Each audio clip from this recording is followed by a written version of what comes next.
Vajza nga Kuçova, burri nuk më besoi që isha e virgjër.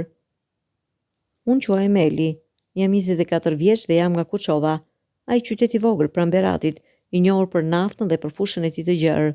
Por unë nuk dua ta kujtoj me atë qytet, sepse aty humba jo vetëm dashurinë, por edhe veten time.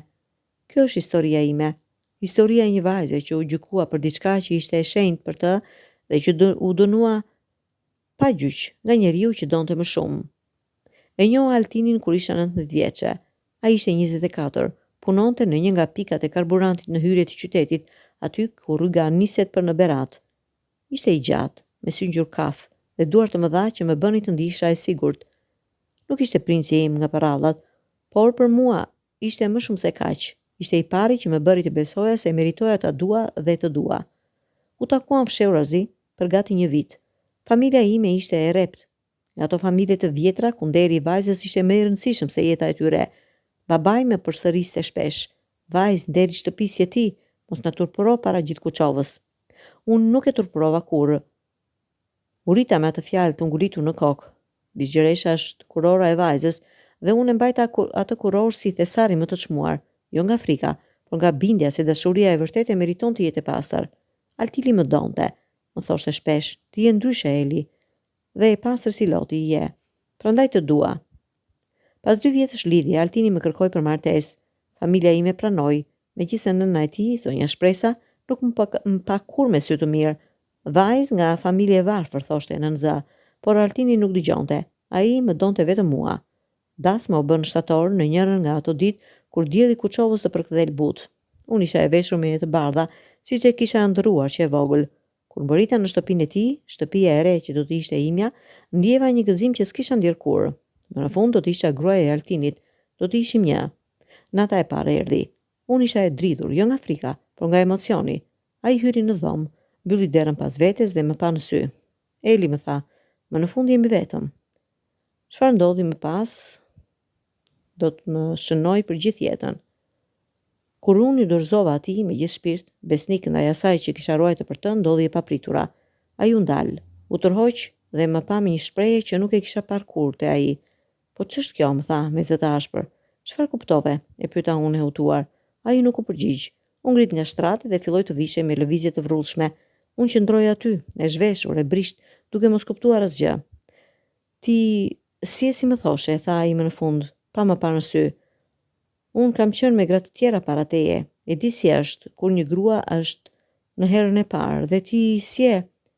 Fjalët e tij më ranë si shiu i akut në mes të dimrit. Nuk e besoja atë që dëgjoja. Buri im, njeriu që unë kisha dashur dhe respektuar mbi të gjitha, po më akuzonte se isha e rreme, se e kisha gënjur. "Por unë të kam thënë të vërtetën", i thash me lot në sy. "Kur nuk kam qenë me njëri tjetër, asnjëherë, për zotin Altin, të betohem për jetën time." Ai tundi kokën me një buzëqeshje të lihidhur. "Betimi s'ka vlerë, unë di çfarë ndjeva, dhe ti nuk ishe hera e parë e jotja. Ajo natë ishte vetëm fillimi. Ditët në vijim u kthyen në një ferë të gjallë. Altini nuk fliste me mua.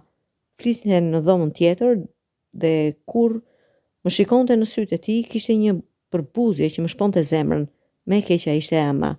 Zonja Shpresa, që nuk më kishte dashur kurrë, tani kishte gjetur armën e saj. Nuk e di nëse Altini i tregoi, por ajo sillej sikur të dinte gjithçka. Filloi të më trajtonte si një e huaj, si një njollë në familjen e saj të pastër. Vajzat e sotme, thoshte me zë të lartë, që unë ta dëgjoja, s'din ç'është nderi, dalin me një e me dy, pastaj duan të bëjnë të pastra para botës. Unë qaja natën një jastak. Nuk haja, nuk flia. Në mëngjes shikoja trupin tim në pasqyrë dhe pyesja veten, çfarë nuk shkon me mua? Pse ai nuk më beson? Pse unë po vuaj për diçka që nuk kam bërë? Thashë themet në qytet. Kuçova është një qytet i vogël. Lajmi, siç ndodh gjithmonë, u përhap shpejt. Nuk e di kush foli i pari, por brenda pak javësh unë isha bërë ajo vajza për të cilën pëshpëritnin nëpër dyqane dhe kafene. E dëgjove për Elin, buri e ka lënë, thonë se nuk ishte e virgjër. Po si, ajo vajza e Zefit, kush e di sa të tjerë kanë qenë para tij. Kështu janë vajzat e sotme, faqja e kuqe e ndërrojnë. Unë nuk mund të dilja më në rrugë pa e ndjerë sytë e njerëzve mbi mua, shikimet që më ndiqnin, pëshpëritjet që pushonin kur unë afrohesha. Ndihesha si e zhveshur para gjithë qytetit, e gjykuar pa pasur mundësi të mbrohesha.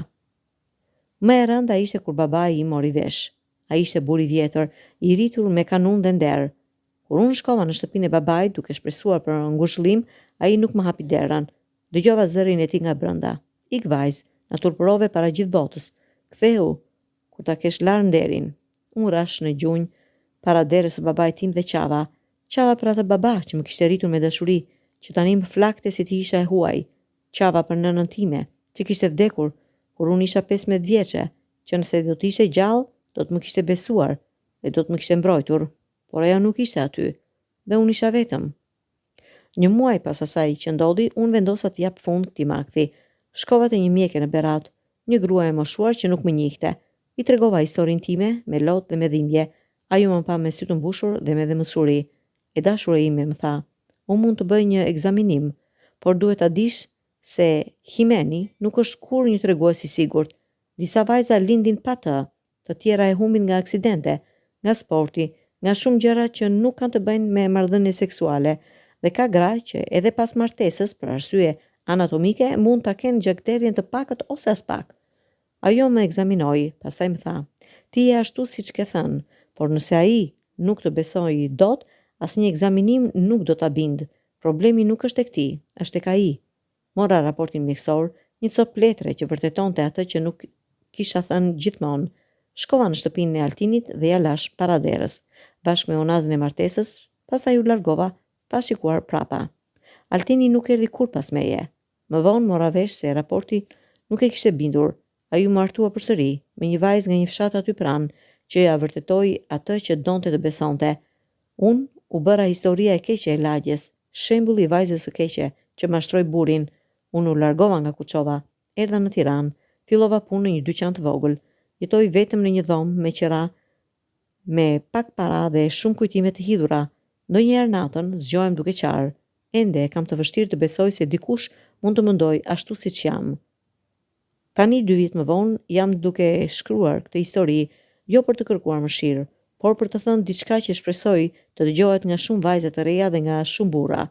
Vigjiria nuk është një copë mishi, është një ndjenjë, një zgjedhje, një dhuratë që e jap vetes dhe atij që do, dhe ajo nuk vërtetohet me gjak, por me besim. Nëse një burr do vërtet një grua, ai nuk ka nevojë për prova, ai i beson fjalën e saj, ai e do atë për atë që është, jo për atë që është një mit i vjetër. I thot se duhet të jetë. Unë humba Altinin, por humba më shumë se kaq, humba besimin te njerëzit, humba familjen time, humba veten time për një kohë të gjatë, por nuk humba dinjitetin tim. Sot, unë thash të vërtetën, dhe kjo mban më shumë peshë se çdo gjak, se çdo provë, se çdo dyshim. Një mesazh për ata që gjykojnë. Sot, kur shoh në internet komente që gjykojnë vajzat, që thonë si spati gjak, si ishte e virgjër, më dhimbet shpirti, sepse e di sa pa drejtësi fshihet pas këtyre fjalëve, sa eli të tjera po vuajnë heshtje të gjykuara nga një shoqëri që nuk di të falë dhe nuk di të besojë.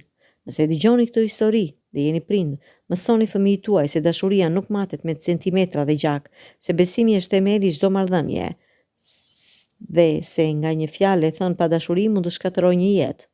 Nëse dëgjoni këtë histori dhe jeni burr, mos e vendosni derin në një gruaje, në atë natë që nuk shihni dot, por në atë që ajo ka në zemër, nëse ajo ju do, nëse ajo ju respekton, nëse ajo zgjedh të jetë me ju, kjo është dhurata më e madhe. Mos e hidhni poshtë për një dyshim që thot më shumë për insekuaritetet tuaja se sa për të vërtetën e saj. Unë jam ende duke u shëruar, ende kam net kur qaj, ende kam ditë kur ndihem e pavlerë, por çdo ditë mësoj të dua veten time pak më shumë. Mësoj se unë nuk kam nevojë për askënd që të më vërtetoj se kush jam. Unë e di kush jam. Jam Ela, 24 vjeç nga Kuçova, dhe unë jam e pastër, jo sepse një burr ma vërtetoi, por sepse unë e di të vërtetën time. Një ditë shpresoj të gjej dikë që do të më doj pa kushte, dikë që nuk do të më kërkoj prova, por do të më besoj fjalën, dikë që do ta kuptoj se dashuria e vërtet nuk pyet, a ke qenë me të tjerë, por thot gëzohem që je me mua tani. Deri atëherë unë do të vazhdoj të jetoj, do të vazhdoj të punoj, të qesh, të qaj, të ëndërroj, sepse unë meritoj të jem e lumtur, edhe pa Altinin, edhe pa miratimin e Kuçovës, edhe pa të vulën e vjetër që shoqëria do të ma vendoste në ballë. Unë jam Ela, dhe kjo është historia ime.